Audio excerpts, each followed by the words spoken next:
যেহেতু এটা আমাদের ইউএন ট্যুরিজমের একটা হেরিটেজ জায়গা, গ্লোবাল সবকিছু সংরক্ষণের জন্য আমরা 1 নভেম্বর থেকে আশা করছি খুলব। আগামী 1 নভেম্বর থেকে পর্যটকদের জন্য খুলে দেওয়া হচ্ছে বাংলাদেশের একমাত্র প্রবাল দ্বীপ সেন্ট মার্টিন।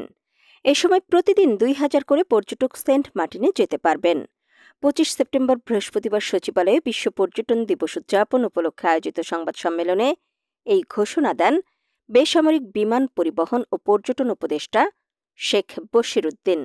উপদেষ্টা জানান, বাংলাদেশের একমাত্র প্রবাল দ্বীপ সেন্ট মার্টিনে চলতি বছরের নভেম্বর থেকে শুরু হচ্ছে পর্যটন মৌসুম। আগামী বছরের ফেব্রুয়ারি মাস পর্যন্ত ভ্রমণ করতে পারবেন পর্যটকরা।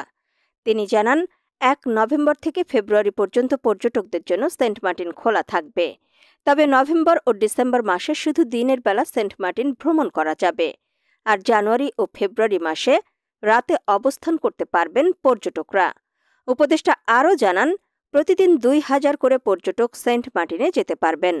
পর্যটকদের যাওয়া নিয়ন্ত্রণের জন্য একটি সফটওয়্যার তৈরি করা হয়েছে।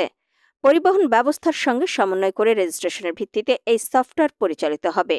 এর আগে সেন্ট মার্টিনে ভ্রমণে যাওয়া পর্যটক ও অনুমোদিত জাহাজ নিয়ন্ত্রণে যৌথ কমিটি গঠন করে পরিবেশ, বন ও জলবায়ু পরিবর্তন মন্ত্রণালয়।